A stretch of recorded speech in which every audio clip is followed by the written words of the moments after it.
السلام علیکم ورحمۃ اللہ وبرکاتہ۔ محترم ناظرین کرام، جیسا کہ ہم سارے لوگ جانتے ہیں کہ جو بکریوں کا ریوڑ پال کر کے رکھتے ہیں یا بھیڑوں کا ریوڑ پال کر کے رکھتے ہیں اور اس ریوڑ کو لے کر کے میدان کی طرف جاتے ہیں، کھیتوں میں جاتے ہیں تاکہ وہ وہاں سے جا کر کے کچھ چر سکیں، گھاس وغیرہ چر سکیں اور اپنا پیٹ بھر سکیں، تو یہ لوگ نا اپنے ساتھ 2-4-6 کتے رکھتے ہیں نگرانی کرنے کے لیے۔ ان کتوں کا کام کیا ہوتا ہے کہ یہ کتے ان بھیڑوں کے اس ریوڑ کو یا بکریوں کے اس ریوڑ کو بکھرنے نہیں دیتے ہیں۔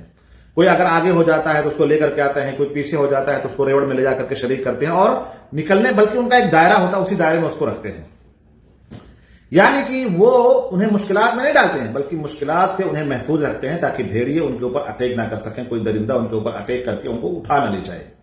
اچھا، بھیڑیے اس کے قریب ہوتے تھے لیکن ان کا پلان کامیاب نہیں ہوتا تھا اور وہ شکار تو کئی دفعہ کرنا چاہتے تھے لیکن چونکہ کتے ان کو پروٹیکٹ کرتے تھے تو پھر ان کو جو ہے نا وہ شکار نہیں کر پاتے تھے۔ ایک بار بھیڑیوں نے یہ پلان کیا کہ یار ایسا ہے کہ شکار نہیں کرنے چلتے ہیں بلکہ چلتے ہیں ملاقات کرنے۔ تو ملاقات کرنے آئے بھیڑوں سے اور انہوں نے آ کر کے کہا کہ دیکھو ایسا ہے کہ انہوں نے تمہاری پوری آزادی کو بھنگ کر رکھا ہے، آزادی نام کی تمہارے پاس کوئی چیز ہے ہی نہیں، ذرا سا آگے چلے گئے تو لے کر کے آئے، ذرا سا پیچھے رہ گئے تو کھید کر کے لے کر کے گئے۔ ایک کام کرو، کون سا جو ہے آپ کو کوئی نقصان پہنچا تھا؟ کبھی کسی نے اٹیک کیا؟ نہیں کیا، نکال دو ان کو، ضرورت کیا ہے، خواہ مخواہ جو ہے آگے پیچھے لگے رہتے ہیں۔ تو نکال دیا گیا جناب، کتے سارے کے سارے نکال دیے گئے۔ اب بھیڑیوں کی بھیڑوں سے دوستی ہو گئی، کچھ دن تک یہ دوستی چلتی رہی، لیکن اب کہاں بھیڑ اور کہاں بھیڑیا۔ اچانک بھیڑیوں نے ایک رات بھیڑوں پر اٹیک کر دیا اور ٹھیک ٹھاک گدر مچایا، ٹھیک ٹھاک قتل کیا، ان کو کھایا پیا۔ اب جو بچ چکے تھے ان کو یہ احساس ہوا کہ ارے یہ تو کتے ہمارے محافظ تھے اور انہوں نے ہم سے دوستی کر کے ہمارے اوپر اٹیک کر دیا۔ تب تک معاملہ بہت دیر ہو چکا تھا، کافی دیر ہو چکی تھی۔ میں نے یہ بات کیوں کہی ہے؟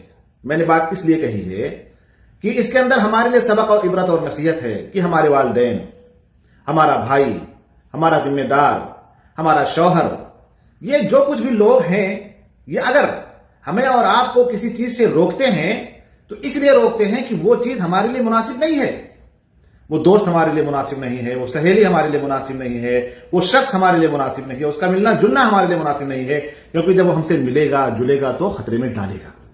کیونکہ ہمارے سماج اور معاشرے میں کچھ لوگ ایسے ہوتے ہیں کہ پہلے وہ آپ سے ملتے ہیں، پھر جب آپ سے دوستی کر لیتے ہیں تو پھر آپ کو نقصان پہنچاتے ہیں۔ اس لیے میرے بھائیوں اور دوستوں، وہ ہمیں اصل میں مشکلات سے بچانے کے لیے ہمیں روکتے ٹوکتے ہیں، ہماری آزادی کو ختم کرنے کے لیے نہیں۔ وہ ہم کو جو ہے پریشان نہیں کرتے ہیں بلکہ ہمیں تحفظ فراہم کرتے ہیں۔ اس لیے اگر کوئی روکنے ٹوکنے والا آپ کی زندگی میں ہے، آپ کے ماں باپ ہیں، آپ کا بھائی ہے، آپ کا ذمہ دار ہے، اور آپ کا اگر شوہر آپ کو روکتا ٹوکتا ہے، کچھ بتاتا ہے کہ یہ کرنا یہ اچھا ہے آپ کے لیے، تو آپ اس کو اپنے لیے ہیڈک نہ محسوس کریں کہ یار یہ کیا چیز ہے ہماری زندگی میں ہمیشہ روک ٹوک لگا ہے۔ جی ہاں، وہ آپ کو روکتے ٹوکتے اس لیے ہیں تاکہ آپ کو محفوظ رکھ سکیں فتنوں سے، فساد سے، شر سے۔ اللہ سے دعا ہے کہ اللہ تبارک و تعالیٰ ہمیں اور آپ کو سب کو صحیح سمجھ کی توفیق عطا فرمائے۔ اور اگر جو ہماری زندگی میں ایسے لوگ ہیں جو ہمیں تحفظ فراہم کرتے ہیں تو ہمیں اس کا شکر گزار ہونا چاہیے۔ صلی اللہ علی نبینا محمد وعلی آلہ وصحبہ وسلم۔ والسلام علیکم ورحمۃ اللہ وبرکاتہ۔